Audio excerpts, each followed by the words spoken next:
Hi, it's Gary. Welcome to today's video. Wrap up time, the end of the month, the end of June.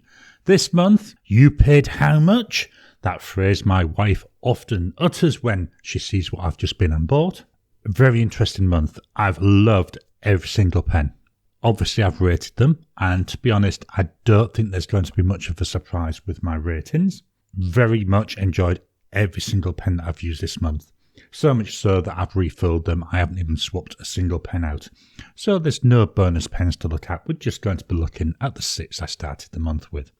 They were the Nahvalur Nautilus, the TWSBI Draco, just move up, Sailor ProGear Slim, the Visconti Van Gogh, the Leonardo Momento Zero Grande, and then the Pilot Custom 823. So let's just move it so we've got the top of the page. So pen number 6, I've decided that goes to the Nahvalur Nautilus. I love the looks of this pen. I'm just going to fetch it up a little bit closer to the camera. Hopefully get that into focus.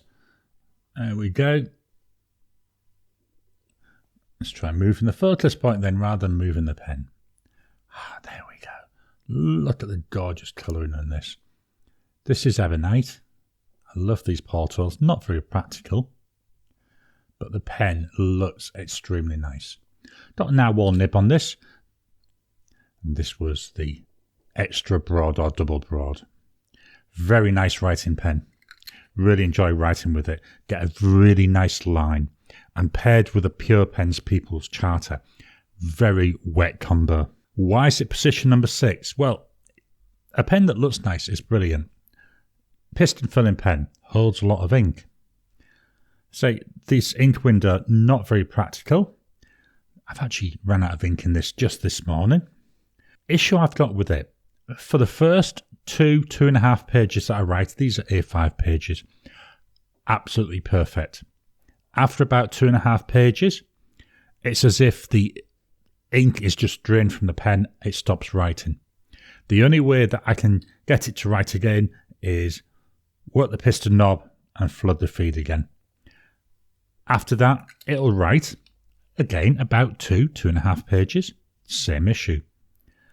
I'm hoping that the main reason is to do with the nib. I think, from memory, I've got to go back in time here, that I had a shimmer ink in here at one time, and I'm wondering if part of the feed's blocked. So what I'm going to do when I clean this out, haven't cleaned it out just yet, I'm going to take out the nib and feed. I'm going to give it a good cleaning. I'm going to run it through my ultrasonic cleaner. So hopefully next time I use this pen, I won't have that same issue. But I have to rank it. The only reason it's stored low is because of that issue with the flow. So this comes in at position number 6. That's the Nahvalur Nautilus. At position number 5, again, I don't think most people will be very surprised about this.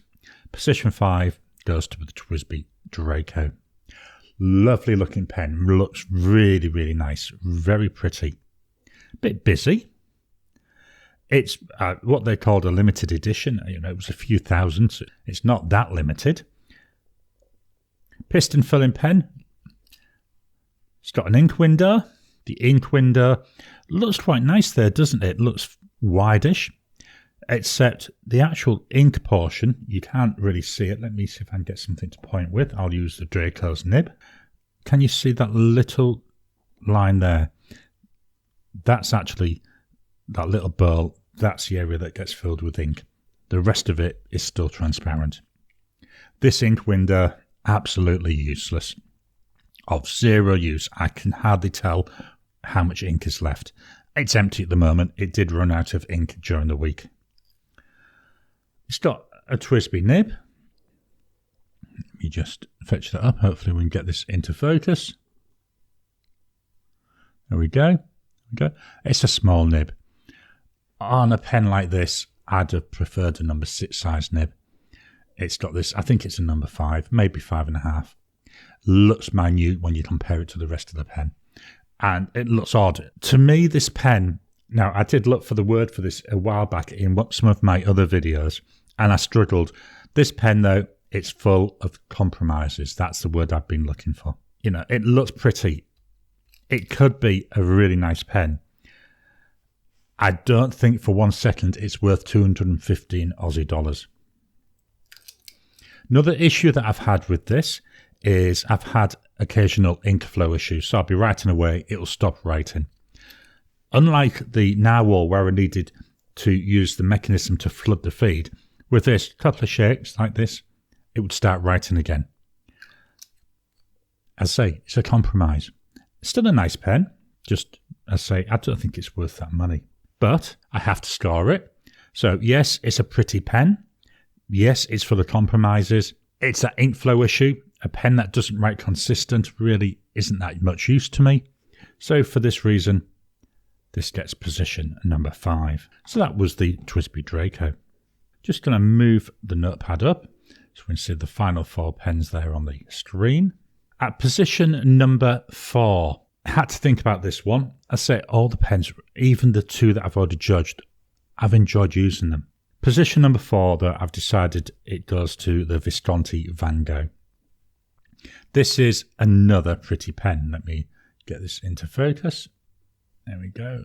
Hopefully you can see this gorgeous patterning. I believe it's called the Blue Portrait, based on Van Gogh's Blue Portrait. It's got a tiny nib. I think this nib's even smaller than the nib on the TWSBI. And I'll show you my watch there. Hopefully we can see that on the camera. It's a broad nib. Actually writes quite nicely. It's a steel nib. The section is metal. It is a little bit on the slippy side. What I think is nice at the bottom here, there's a little bit of ridging. So because I hold my pen at the bottom, that actually stops my finger from slipping anyway. This one's a cartridge converter. Still some ink left in this one. The ink in this lasted ages. You know, I did have a really good fill of it. I filled it with a blunt nose syringe, and this has lasted the whole month. It's all metal, so not even a pen. If you wanted to, you couldn't even eyedropper this. It's got the magnetic capping mechanism.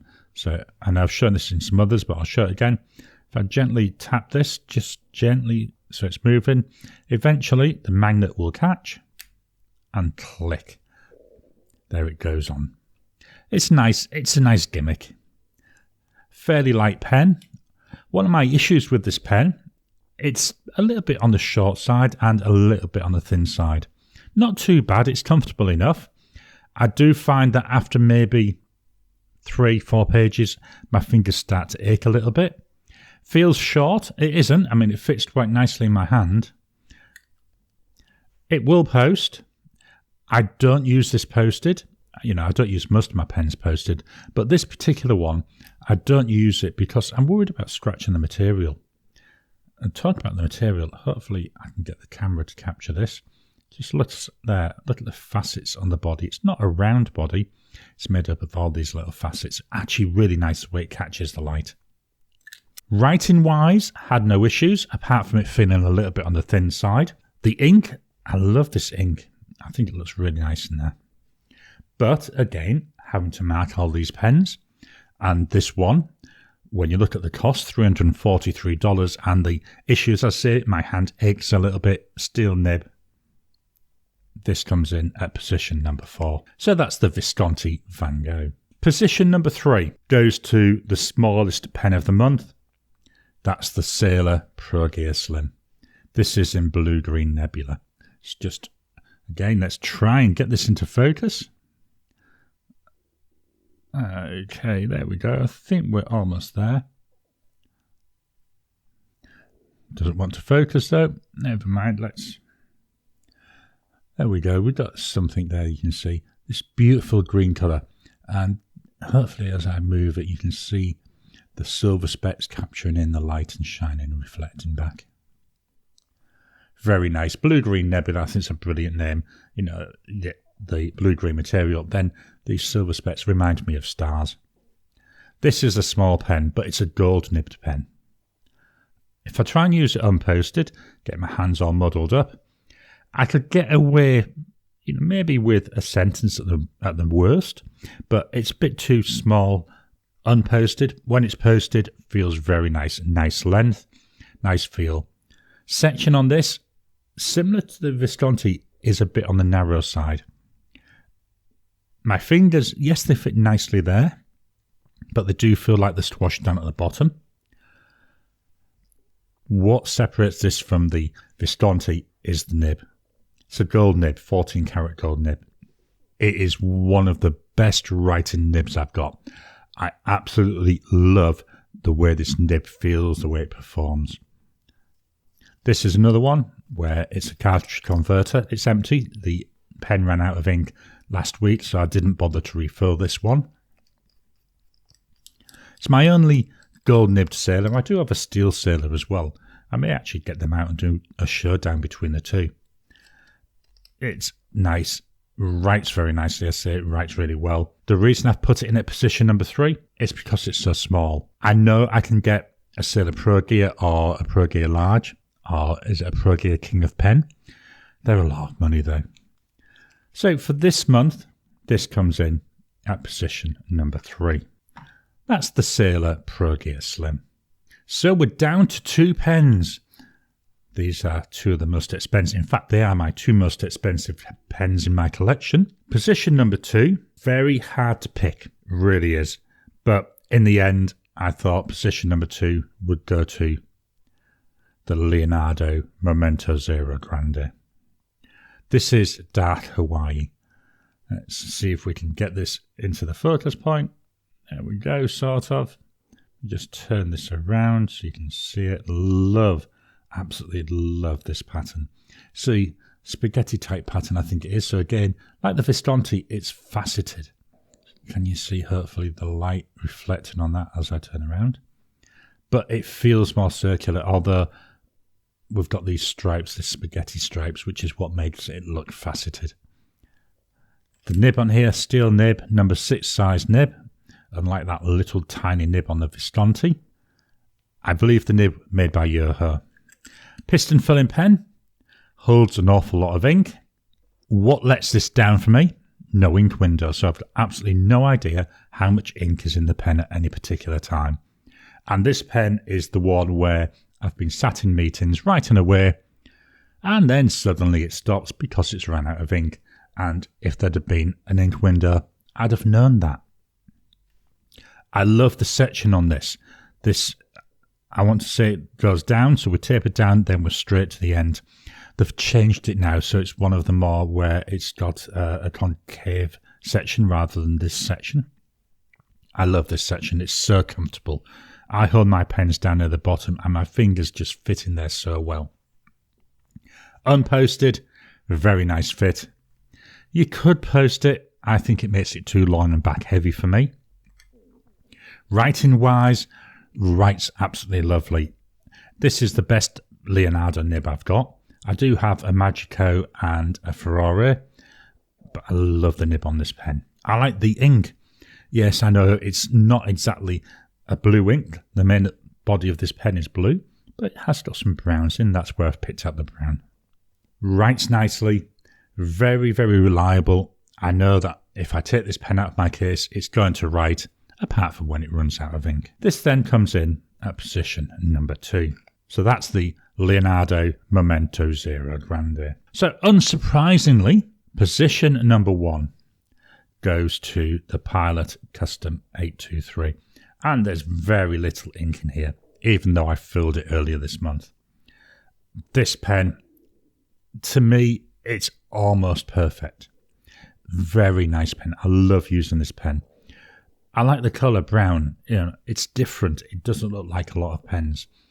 I like the shape. It's that classic shape that you could take out and show to anybody. Use it anywhere. It just looks so nice. The body here is transparent. You can see, well, you could see the ink. There's a little tiny bit of ink running around in there.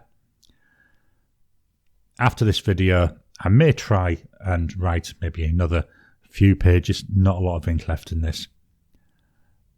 Vacuum filler, obviously not going to work that. You can pull out the piston and push it down. Then that creates a vacuum which sucks ink up. It's got this cap here. Because I'm at home, I always leave this open. When I'm going out and about, I will close this down. Closing this causes the plunger to push down and it seals off the section from the barrel. Such a nice pen. The nib, 14 karat gold. It's a Pilot number 15 size nib, which is roughly the same as a number 6 nib. And yes, you can see on my watch there, I'm listening to the Gogh pencast. I was just before I started recording this. Here we go. Love this gold nib. Writes very nice. It's got a little bit of softness to it. Not as soft as I've got on my Pilot Custom Heritage 92, but it's got a little bit of a bounce to it. It's not springy, it's just nice. Started the month with Dominant Industry Lungo. I knew it was going to run out because there was very little ink when I recorded the initial video for pens in use for this month. But I filled it with Diamine Eau de Nil. Very nice. Writes really well. Not an overly wetting. Although it doesn't look it, it does dry fairly quickly. It's just such a nice combo. Very nice to use.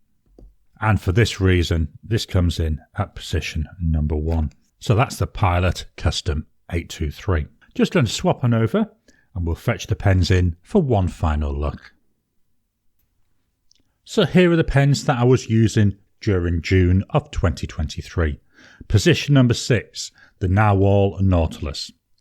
Number 5, TWSBI Draco. Number 4, Visconti Van Gogh. Number 3, Sailor ProGear Slim. Number 4, the Leonardo Momento Zero Grande. Just look at that ProGear Slim next to it. Look at the size difference. The winning pen for the month, though, was the Pilot Custom 823. I hope you've enjoyed today's video. I've loved using the pens this month. I know I've complained a little bit about the Nahvalur and the TWSBI. They're still nice pens, still really enjoyable. What pens were you using this month? What were your thoughts on them? Can you share it in comments down below? I'd love to kickstart a conversation. Please hit the thumbs up button. Every time you like, every time you comment, just helps with the YouTube algorithm. If you haven't already, please subscribe to my channel so that you can get new videos as I release them. I'll talk to you again soon.